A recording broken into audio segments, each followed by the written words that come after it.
మానవుని ఘనతను చాటి చెప్పే పాట ఒకటి నేటికి ప్రేక్షకుల నోలలో నానుతూనే ఉంటుంది.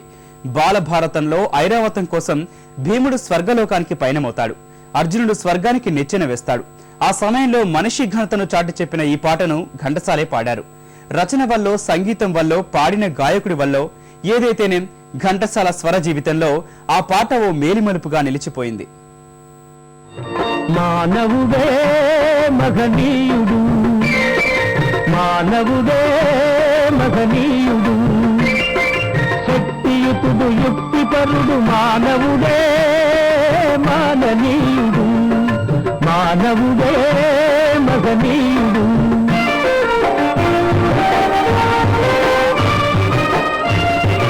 మంచిని తలపెట్టినతో మనిషికి ఎడ్డు లేదులే, ప్రేరణ దైవానిదైన సాధించును నరుడే. మానవుడే మగనీయుడు, మానవుడే మగనీయుడు.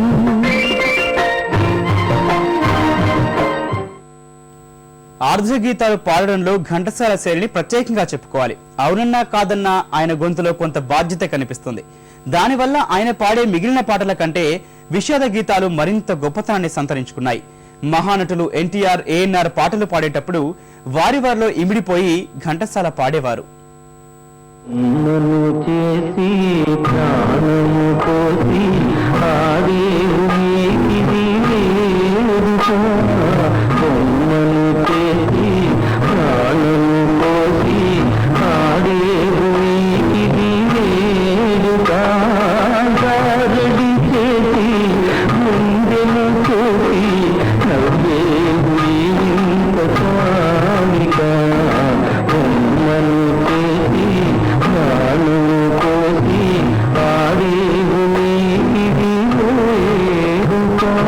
తాగితే మరిచిపోగలను, తాగనివ్వదు.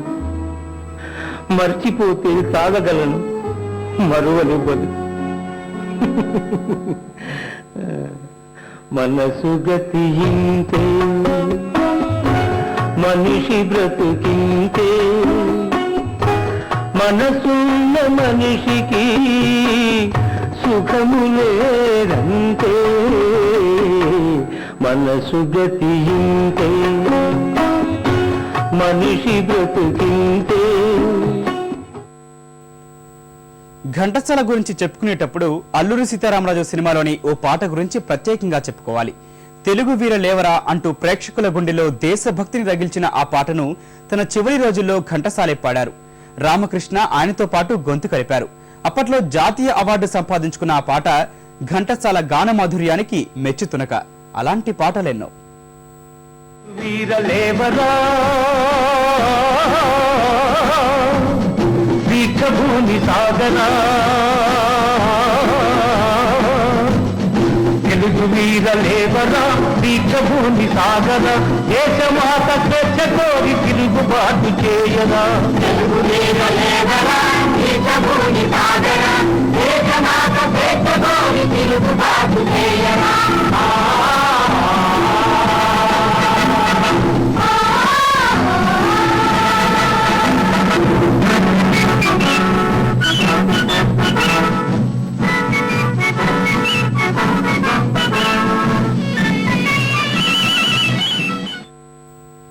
చిట్టిపొట్టి కథలు చెప్పడంలోనూ ఘంటసాల శైలి అమోఘం. జీవితాన్ని తెలియజేసే అనేక గీతాల్లోనూ ఘంటసాల గొప్పతనం ఇట్టే అర్థమవుతుంది. ఘంటసాల గురించి చెప్పాలంటే ఎన్ని మాటలైనా చాలవు. కేవలం ఆయన పాటలు చూపిస్తే చాలు. సంగీత జ్ఞానం ఉన్నవారికైనా లేనివారికైనా ఆ విషయం ఇట్టే అవగతమవుతుంది.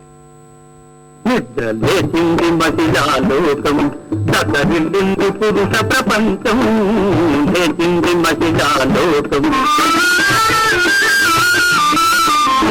ఎప్పుడో చెప్పెనువే మనగారు, అప్పుడే చెప్పెను బ్రహ్మంగారు. ఎప్పుడో చెప్పెనువే మనగారు, అప్పుడే చెప్పెను బ్రహ్మంగారు. ఇప్పుడే చెబుతాయిను కోపులమా, ఇప్పుడే చెబుతాయిను కోపులమ్మ. విసన్న చెప్పిన వేదం కూడా లేచింది ప్రవేశింది మహిళా లోకం. ఎక్కడ ఉన్నా ఏమైనా మనమెవరికి వారై వేరైనా. కేవలం సినిమా పాటలే గాక ఎన్నో ప్రైవేటు గీతాల్ని ఘంటసాల పాడారు. ఘంటసాల గళం నుంచి జాలువారిన భగవద్గీత ఇప్పటికీ తెలుగువారి ఇళ్లలో నిత్యం మార్మోగుతూనే ఉంది. ఇవేగాక పుష్ప విలాపం, కుంతి విలాపం లాంటి ఎన్నో ఖండికల్ని ఘంటసాల తన గొంతులో పలికించారు. వెండితెర సినిమా వనంలో పాటల పారిజాతాలు పూసినంత కాలం ఘంటసాల చిరస్మరణీయులు, స్వరస్మరణీయులు. ప్రతిబోధితాం భగవతా నారాయణేన స్వయం వ్యాసేన గ్రథితాం పురాణమునినా మధ్యే మహాభారతం అద్వైతామృతవర్షిణీం భగవతీం అష్టాదశాధ్యాయినీం అంబా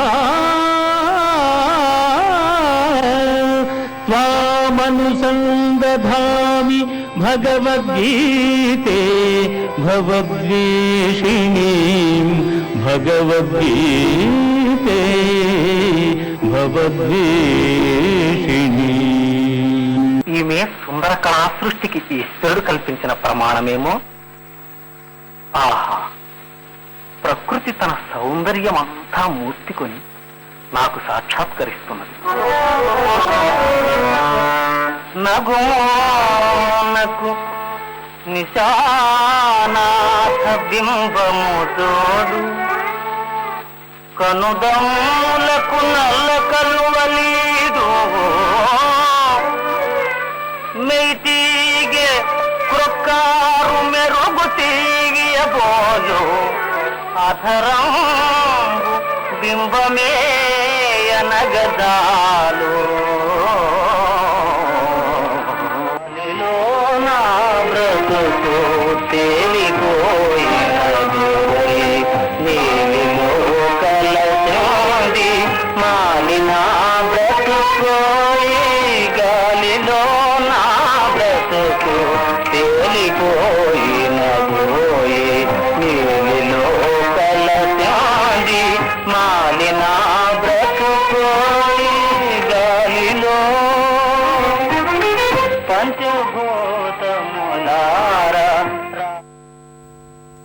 పాట ఏదైనా ఘంటసాల గొంతులో పడిందంటే చాలు అది సందర్భోచితంగా, శ్రావ్యంగా ప్రేక్షకుల్ని ఆకట్టుకోవడం ఖాయం.